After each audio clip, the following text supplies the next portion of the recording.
General Vexthrock stepped onto the human orbital station with all the swagger of someone who had conquered 17 star systems before breakfast.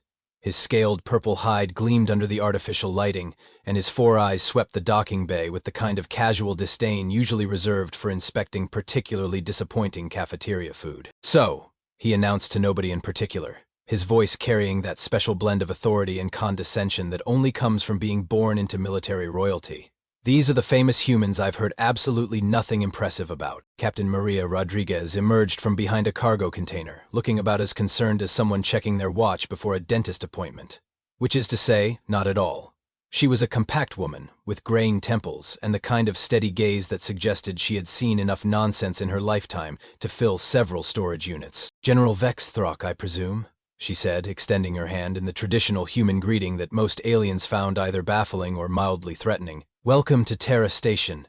I'm Captain Rodriguez, your diplomatic liaison for this— what did your message call it? Oh yes, Preliminary Conquest Assessment." Vexthrock stared at the offered hand like it might explode, then grudgingly extended one of his own appendages. The human's grip was firm enough to make his joints creak slightly, which he pretended not to notice. "Yes, well, this should be refreshingly straightforward," he said, withdrawing his hand and flexing his fingers experimentally. "Your species has no significant military presence beyond this solar system. Your technology appears to be laughably primitive, and frankly, you look like you'd fall over in a stiff breeze." Rodriguez nodded thoughtfully, as if he had just shared an interesting recipe rather than threatened her entire species with subjugation. "Interesting assessment. Based on what data, if you don't mind me asking?" "Standard galactic intelligence reports," Vexthrock replied, puffing out his chest in a display that would have been impressive if he weren't standing next to a human who clearly wasn't impressed. "Your species has been classified as Category 2 intelligence, minimal physical capability, standard biological fragility. The Galactic Dominion has conquered 43 species with higher ratings than yours." "43, Rodriguez repeated, nodding slowly. "That's quite a track record. Tell me, General, have any of those 43 species ever invited you to visit their homeworld for a casual inspection?" Vexthrock's head tilted in confusion, a gesture that made him look remarkably like an oversized, confused bird. "Invited? No, of course not. Why would they invite their own conquerors? That would be—" He paused, his expression shifting as the implications began to percolate through his military-trained, but apparently not overly flexible mind. "Wait. Are you suggesting that you actually want me to inspect your defenses?"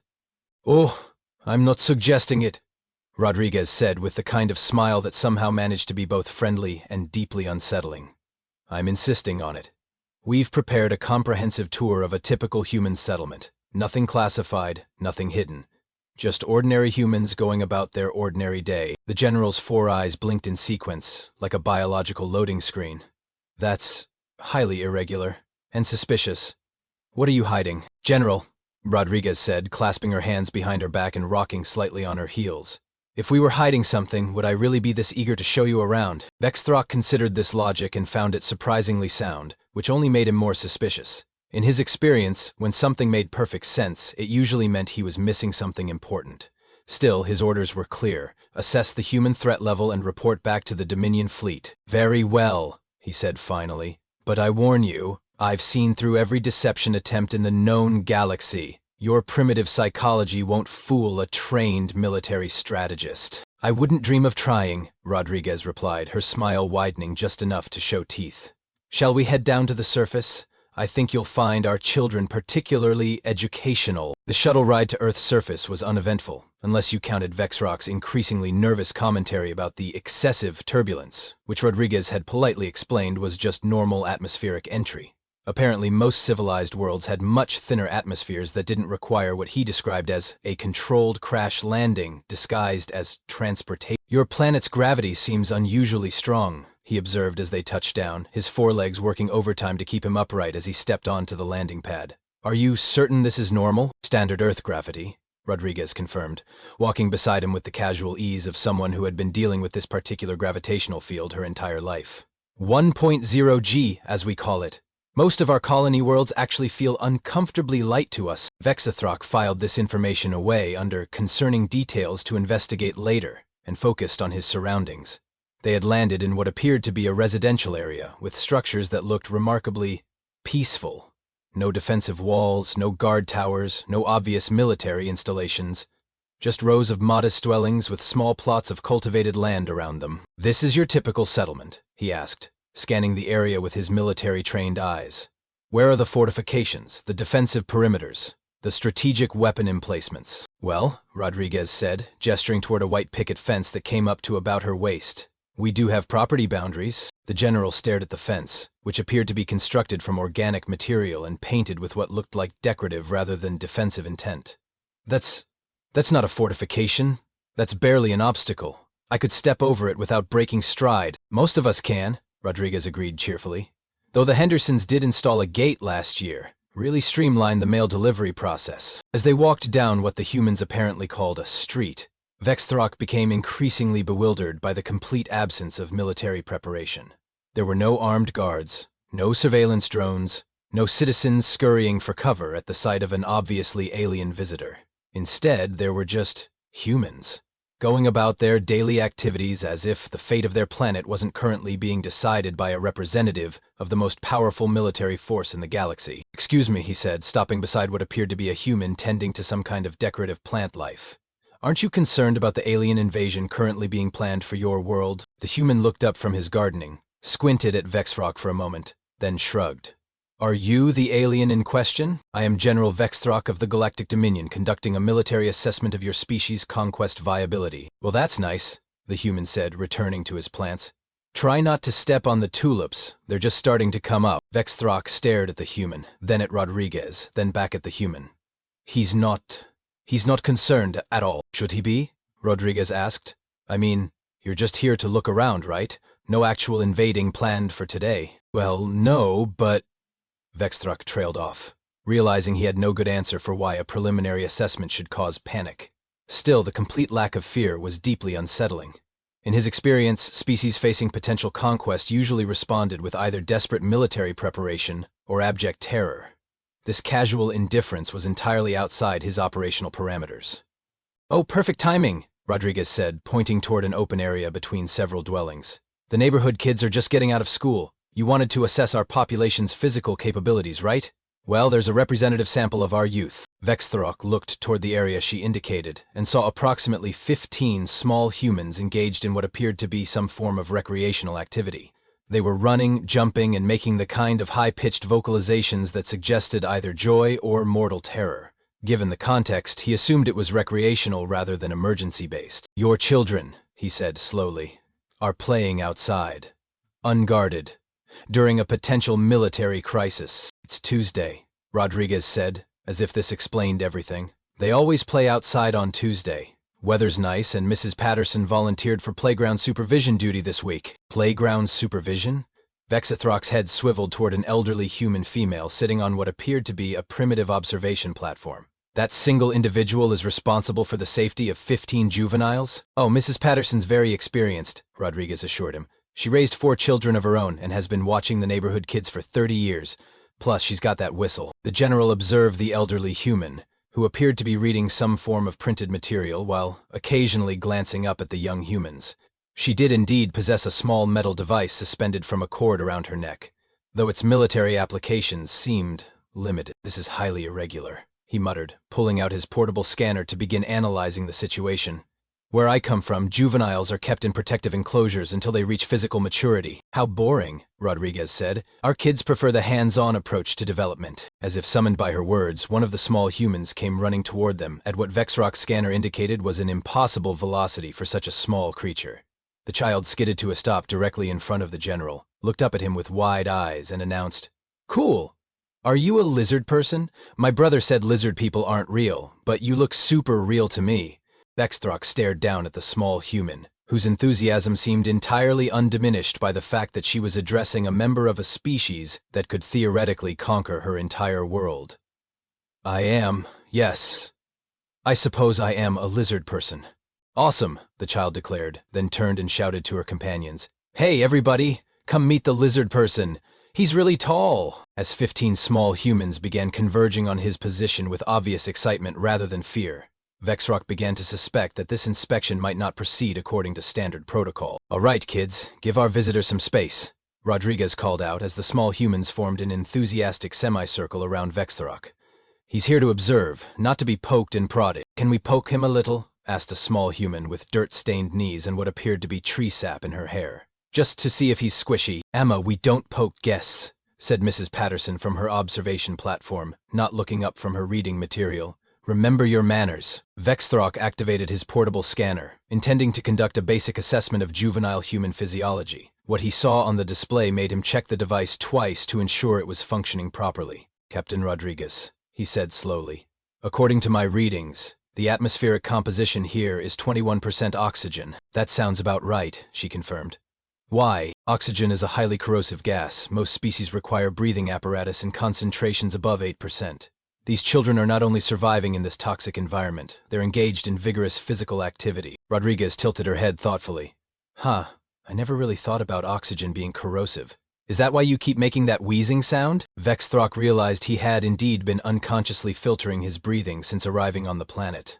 This atmosphere would kill most of my soldiers within hours, even with partial protection. Well, that seems like poor military planning on your part, said Emma, who had apparently been eavesdropping.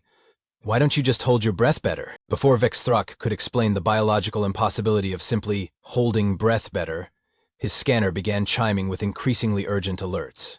He looked down at the display and felt his confidence take another significant hit. The gravitational field here, he said, his voice climbing slightly in pitch, is 2.7 times standard galactic norm. Actually, it's closer to 2.8, Rodriguez corrected helpfully. We've been meaning to recalibrate the local measurements. These children, Vexthrock continued, staring at his scanner as if it had personally betrayed him, are playing recreational games in nearly triple gravity. Their bone density readings are off the charts. Their muscle mass to body weight ratio is physically impossible, according to standard biological models. As if to demonstrate his point, a small human named Jake came running toward them, carrying what appeared to be a spherical recreational object.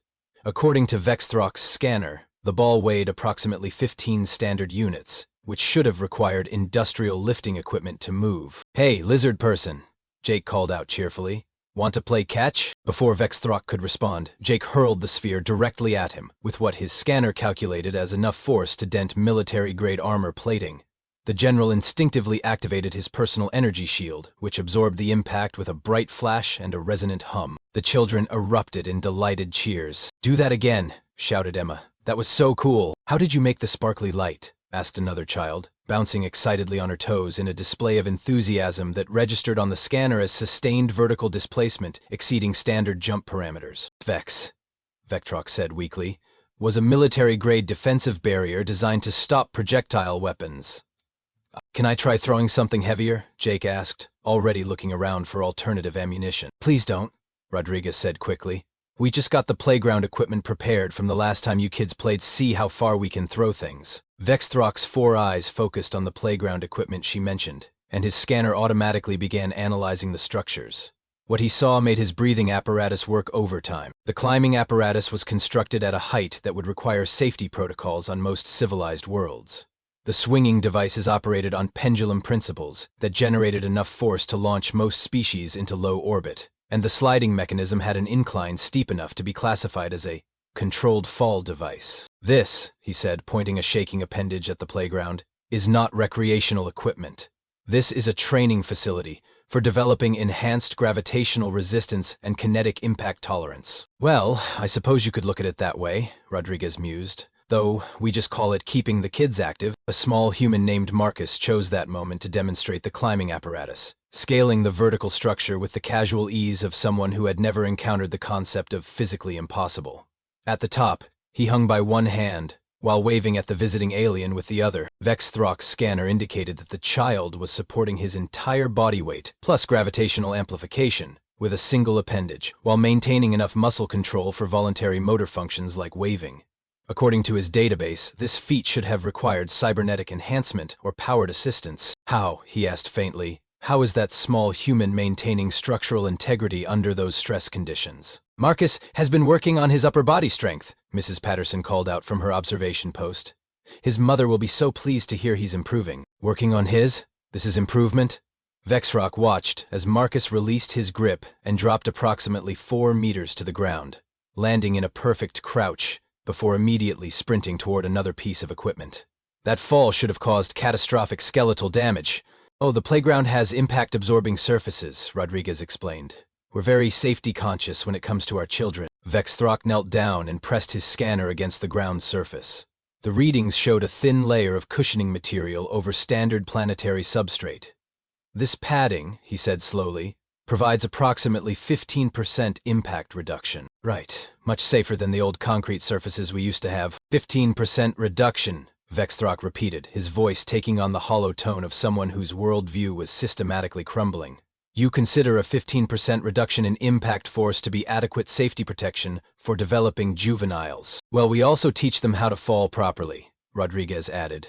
Rolling, distributing impact, that sort of thing. As if summoned by their conversation, Emma demonstrated this principle by attempting what appeared to be an aerial maneuver from the swinging device. She released her grip at the peak of the swing's arc, performed 2 complete rotations in the air, and landed in what Vexthrock's scanner classified as a controlled combat roll. She immediately popped back to her feet and shouted, "Did you see that? I finally got the double flip." The other children cheered and began attempting similar maneuvers, turning the playground into what resembled an advanced acrobatic training session conducted by individuals who had apparently never heard of the word impossible. Vexthrock sat down heavily on a nearby bench, which creaked ominously under his weight despite being designed to accommodate humans who were apparently much more structurally robust than his intelligence reports had indicated. "Captain Rodriguez," he said quietly, "I'm beginning to suspect that your species may have been somewhat misclassified in our databases." "Misclassified how?" Rodriguez asked, settling onto the bench beside him with the kind of casual grace that his scanner was now registering as controlled muscle coordination under extreme gravitational stress. "Well, for starters," Vexthrock said, watching as 3 small humans began what appeared to be a pursuit-based recreational activity. "Your intelligence reports listed humans as having limited endurance capabilities and standard mammalian cardiovascular systems." "It sounds reasonable," Rodriguez nodded. "What's your concern?" Vexthrock pointed at the children who were now engaged in what they called tag, which involved one individual pursuing the others at maximum velocity until physical contact was achieved, at which point the roles would reverse and the pursuit would continue. "That activity has been ongoing for approximately 7 minutes. My scanner indicates sustained cardiovascular output at levels that should have caused system failure in most species after 90 seconds. 7 minutes? Rodriguez checked her watch. "Oh, they're just getting warmed up. Last Tuesday, the Henderson kids and the Martinez twins played tag for about 3 hours straight." 3 hours, Vexthrock repeated, his voice hollow, "of continuous high-intensity pursuit activity." "Well, with a few breaks for snacks and water," Rodriguez clarified. "We're not monsters." As if to underscore her point, a small human named Tyler sprinted past them at what Vexthrock's scanner calculated as 23 kilometers per hour, which he maintained while calling over his shoulder, "Mrs. Patterson! Can we have juice boxes after this game? All this running is making me thirsty." "Of course, dear," Mrs. Patterson called back, still reading her book. "There in the cooler by the swings." Vexthrock watched Tyler maintain his impossible pace without any apparent signs of respiratory distress. "His cardiovascular system," he murmured, checking his scanner readings, "is operating at what my database considers peak performance levels, but his breathing pattern suggests this is comfortable for him." "Tyler's pretty athletic," Rodriguez agreed. "He's on the school track team. Runs the 1500 meter pretty competitively for his age group." 1500 meters, Vexthrock said faintly, "in high gravity, in toxic atmosphere, as a recreational activity." "Well, it's hardly toxic to us," Rodriguez pointed out reasonably. "Though I suppose if you're not adapted to oxygen-rich environments, it might seem a bit intense." The general's attention was drawn to Emma, who had apparently decided that the standard rules of the pursuit game were insufficiently challenging.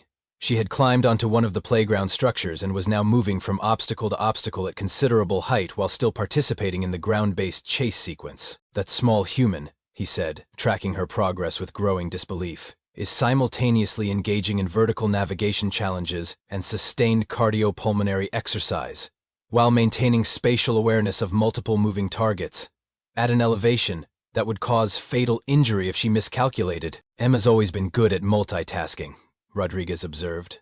"Last year she learned to juggle while riding her bicycle. Her parents were so proud." Juggling while operating a personal transportation device in triple gravity. Vexthrock was beginning to feel like his vocabulary was becoming inadequate for describing the horror he was witnessing.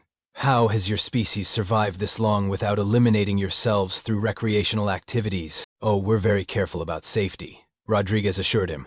All the kids wear helmets when they ride bikes, and we have strict rules about looking both ways before crossing streets. At that moment, Marcus demonstrated his understanding of safety by launching himself from the top of the slide, executing what appeared to be a controlled aerial maneuver, and landing in a forward roll that transitioned seamlessly into a sprint to join the ongoing tag game. The entire sequence took approximately 4 seconds and would have required months of training for most military personnel in Vexthrock's experience. Vexthrock stammered, pointing at Marcus. He just performed a tactical insertion maneuver from playground equipment as part of a children's game. Marcus has been taking gymnastics classes, Rodriguez explained.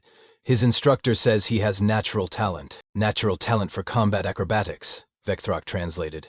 Your species trains your juveniles in advanced military maneuvers and calls it gymnastics. Well, I wouldn't call it military training, Rodriguez said thoughtfully, though I suppose some of the skills might transfer. Marcus's older brother is in the Marine Corps, and he did mention that boot camp was easier than he expected. Vexthrock's scanner began emitting a new series of alerts as Jake approached, carrying what appeared to be a substantial piece of geological matter.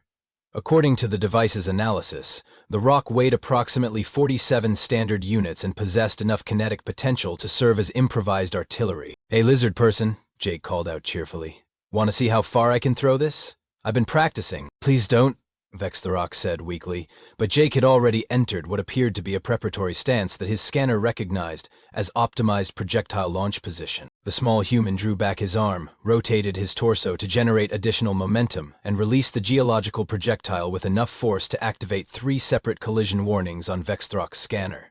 The rock sailed through the air in a perfect parabolic arc and landed approximately 60 meters away with an impact that registered as a minor seismic event. The other children immediately stopped their current activities and rushed toward Jake with obvious admiration. That was awesome, Emma shouted. I bet you can make it to the big oak tree next time. Think so? Jake asked, already looking around for another piece of ammunition. I've been working on my follow-through like Coach Martinez showed us in Physical Education, Rodriguez translated for Vexthrock's benefit. We teach all our children basic athletic skills as part of their standard curriculum. You teach projectile warfare to juveniles, Vexthrock said numbly. As part of their basic education. Well, we call it throwing and catching, Rodriguez corrected. Though I suppose the principles are similar. Tyler chose that moment to demonstrate the catching portion of this education by positioning himself approximately 30 meters away and calling out, "Throw it here, Jake, I'll catch it." Projectile weighs nearly 50 units, Vexthrock protested. The impact force alone would cause severe skeletal damage. Tyler's got good hands, Rodriguez said confidently. He plays catcher on the Little League team. Jake wound up and hurled the rock toward Tyler with the same casual competence he had displayed moments earlier. Tyler tracked the incoming projectile, adjusted his position with fluid precision, and caught the massive stone with a technique that Vexthrock's scanner classified as Advanced Kinetic Energy Absorption Methodology. Nice catch, Jake called out, and Tyler immediately threw the rock back with equal accuracy and force. Vexthrock watched this exchange of what amounted to improvised artillery shells being conducted by small humans who were treating it as a casual recreational activity. His breathing apparatus was working overtime, his scanner was displaying more warning signals than he had ever seen simultaneously, and his confidence in the Galactic Dominion's military superiority was developing significant structural crack. "Captain Rodriguez," he said, his voice barely above a whisper. "Exactly how strong are adult humans if these are your children?" Rodriguez smiled, that same unsettling smile she had displayed back on the orbital station.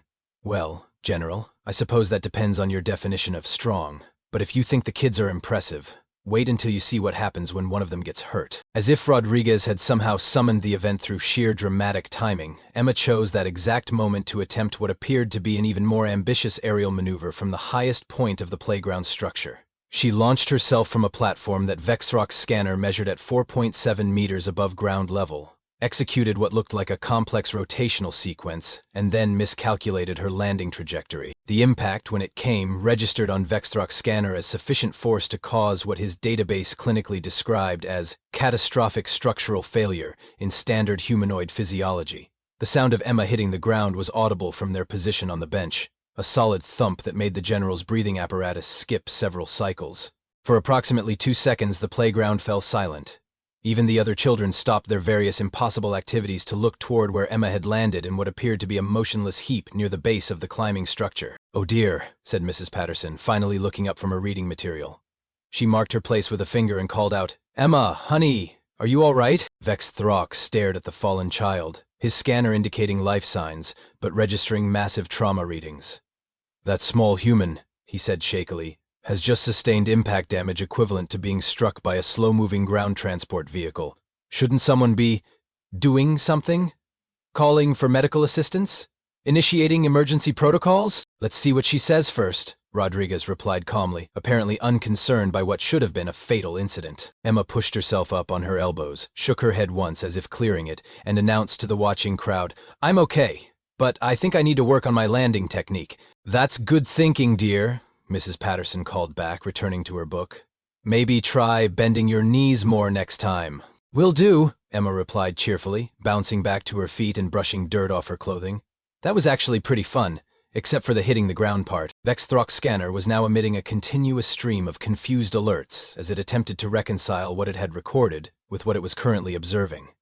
"She's standing," he said in disbelief. "She's standing and conversing normally after sustaining trauma that should have required immediate surgical intervention. Kids are resilient," Rodriguez observed. "Emma's always been particularly bouncy." "Bouncy," Vex Throck repeated faintly. "You describe survival of potentially fatal impact as bouncy." Emma, apparently unaware that she had just demonstrated superhuman durability, rejoined the other children and immediately began planning her next attempt at the same maneuver. "I think if I twist a little less and keep my arms in tighter, I can stick the landing," she announced. "Maybe try the lower platform first," suggested Tyler, displaying what Vex Throck was beginning to recognize as typical human approaches to safety. "You know, work your way up gradually." "Good idea," Emma agreed, and promptly climbed to a platform that was only 3 meters high instead of nearly 5. "The lower platform," Vex Throck said weakly, "is still high enough to cause severe injury to most known species." "Well, most known species probably don't have as much practice falling as human children do," Rodriguez pointed out reasonably. "Emma's been climbing things since she could walk. She's gotten pretty good at not getting seriously hurt." "Not getting seriously hurt," Vex Throck repeated, while engaging in activities that would be classified as extreme hazard scenarios on civilized worlds. His scanner chose that moment to provide additional context by analyzing Emma's recent impact and comparing it to his species' durability parameters. According to the calculations, a member of his own race experiencing similar trauma would have required immediate life support intervention and extended medical reconstruction.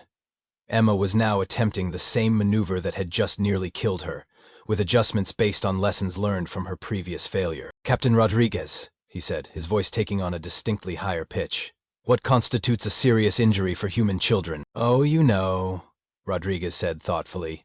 "Broken bones, significant bleeding, concussion symptoms, the usual things that require a trip to the emergency room." "Broken bones," Vex Throck said slowly, "are not automatically fatal for your species?" "Fatal? Oh, goodness, no. Inconvenient, certainly. Kids heal up pretty quickly, though. Emma broke her arm last year falling out of a tree, and she was back to climbing within 6 weeks. She was engaging in the same activity that caused her injury within 6 weeks of recovering from said injury." "Well, we did make her promise to be more careful," Rodriguez added, "and her parents invested in better first aid supplies." Vex Throck's scanner began providing historical data analysis of the impact site, and what it revealed made his breathing apparatus work overtime. "Captain Rodriguez," he said urgently, "my scanner is detecting evidence of multiple previous high-impact events in this immediate area. The ground shows compaction patterns consistent with repeated kinetic trauma." "That makes sense," Rodriguez nodded. "This playground has been here for about 15 years. Lots of kids have learned to navigate the equipment over that time." "Learn to navigate," Vex Throck repeated, "by repeatedly falling from heights that should cause permanent disability." "Trial and error is a very effective teaching method," Rodriguez said, "though we do try to minimize the error part, where possible." Marcus chose that moment to demonstrate human approaches to minimizing error by attempting the same type of aerial maneuver that had just resulted in Emma's spectacular impact. However, instead of launching from the highest platform, he started from a more modest 2-meter elevation. His execution was flawless, landing in a perfect crouch that absorbed the impact with what Vex Throck's scanner classified as advanced biomechanical efficiency. The other children applauded appreciatively. "See," Rodriguez said, "Marcus learned from watching Emma's technique. Very practical educational approach." "Injury-induced approach," Vex Throck said numbly. "You use injury-inducing activities as learning opportunities." "Well, we try to avoid the injury part," Rodriguez clarified. "But yes, controlled risk-taking is considered important for childhood development. Builds confidence, teaches consequence assessment, develops physical coordination. Emma successfully completed her modified maneuver from the lower platform, landing with significantly better form than her previous attempt.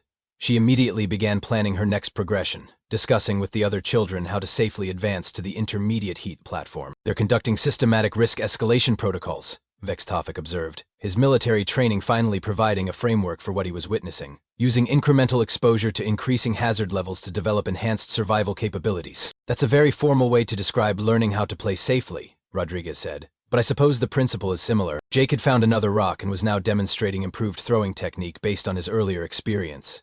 This projectile was noticeably larger than his previous attempts, and his form showed refinements that suggested he had been analyzing his performance and making systematic adjustments. Your species, Vexethrok said, watching Jake's artillery practice with growing horror, treats childhood as advanced military conditioning disguised as recreational activity. That seems like a rather dramatic interpretation, Rodriguez replied.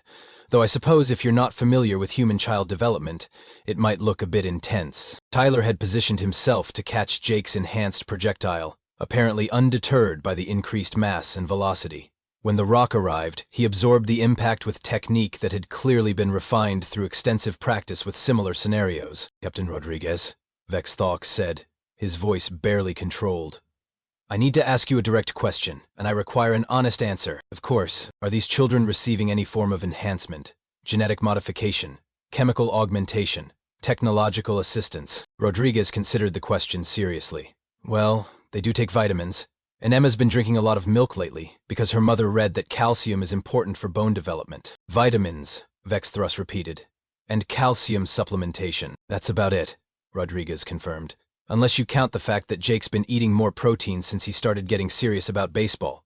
His coach recommended it for muscle development. Vexethrok looked at Jake, who was now casually lifting geological samples that should have required mechanical assistance, powered by nothing more than dietary protein and what appeared to be recreational enthusiasm.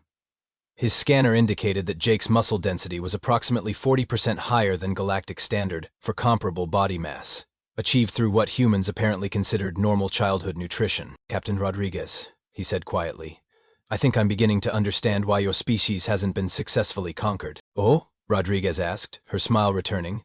And why is that? Because, Vextharok said, watching Emma successfully complete another aerial maneuver while Tyler caught another one of Jake's improvised projectiles, and Marcus practiced what appeared to be advanced acrobatic techniques.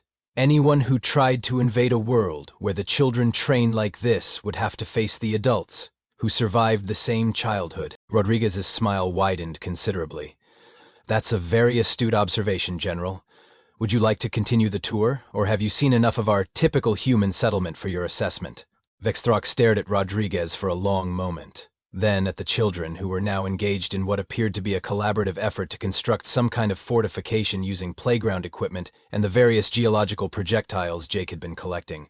According to his scanner, they were building what could only be described as an improvised defensive position, with integrated ammunition storage. Captain Rodriguez, he said slowly, I have one final question before I complete my assessment. Certainly. These children, he gestured toward the playground where Emma had successfully graduated to the intermediate platform and was now teaching Tyler her improved aerial technique. Are they considered typical examples of human youth? Oh, absolutely, Rodriguez confirmed. This is just a standard neighborhood playground on a regular Tuesday afternoon. Nothing special about any of these kids, really. They're all perfectly normal human children. Perfectly normal, Vexok repeated, watching as Marcus demonstrated what appeared to be an advanced climbing technique that involved moving horizontally across the overhead equipment, using only his upper appendages. And when these perfectly normal children reach adulthood, they become perfectly normal human adults, Rodriguez finished helpfully. Though obviously with more developed skills and greater physical capabilities than they have now, Vexthrok's breathing apparatus made a sound that could charitably be described as a wheeze. More developed. Well, yes. Adult humans are considerably larger, stronger, and more coordinated than children. Plus, they have fully mature cognitive development, which means better strategic thinking, improved risk assessment, and enhanced problem-solving capabilities. Enhanced problem-solving capabilities, Vextharok said faintly.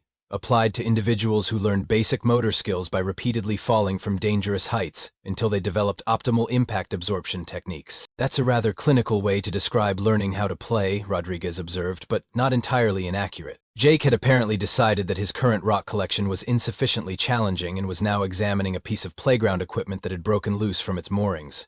According to Vexthrock's scanner, the component weighed approximately 200 standard units and would normally require industrial machinery to relocate. "Jake, honey," Mrs. Patterson called out without looking up from her book, "if you're going to move that piece, make sure you lift with your legs, not your back.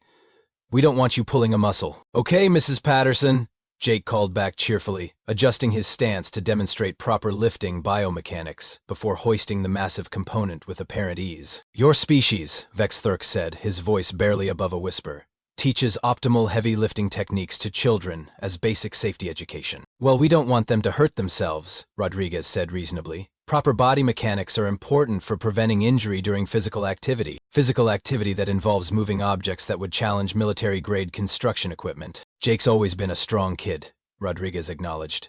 "His father works in construction, so he's learned good technique from watching." Vexthrock activated his personal communication device with hands that were trembling slightly. "General Vexthrock, to Dominion Fleet Command. Fleet Command receiving. Report status, General. Mission parameters have changed significantly. Requesting immediate extraction and full fleet withdrawal to minimum safe distance." "General, you've been on surface for less than 2 hours. What's your assessment of human military capabilities?" Vexthrock looked at the playground, where Emma was now teaching a group of children how to safely fall from progressively higher elevations, while Jake organized the construction of what appeared to be a siege engine, using playground equipment and basic engineering principles that he had apparently learned through casual observation of adult human activities. "Command, I am formally reclassifying Earth as a Category 5 Deathworld and recommending immediate implementation of Exclusion Protocol 7. Category 5? General, that classification is reserved for planets with extreme environmental hazards and hostile apex predator species. Our intelligence indicates Earth has a benign ecosystem, with no significant threat indicators." "Command," Vexthrock said, watching Tyler demonstrate what appeared to be advanced tactical movement techniques, while participating in a modified version of the pursuit game. "I am observing human juveniles engaged in routine recreational activities that would qualify as advanced military training exercises on our homeworld.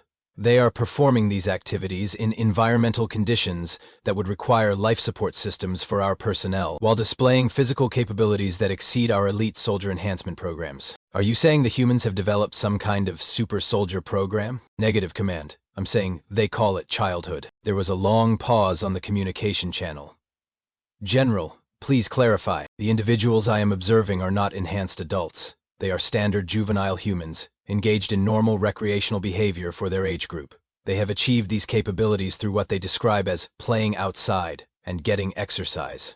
Their educational system includes systematic exposure to controlled hazard scenarios designed to develop enhanced physical resilience and problem-solving abilities." Marcus had now progressed to demonstrating what appeared to be complex three-dimensional navigation techniques, moving through the playground equipment with fluid efficiency that suggested advanced spatial awareness and kinematic planning capabilities. "Furthermore," Vexthrock continued, "when these juveniles sustain injury during their training activities, they analyze the failure, adjust their technique, and immediately attempt the same maneuver with improved methodology.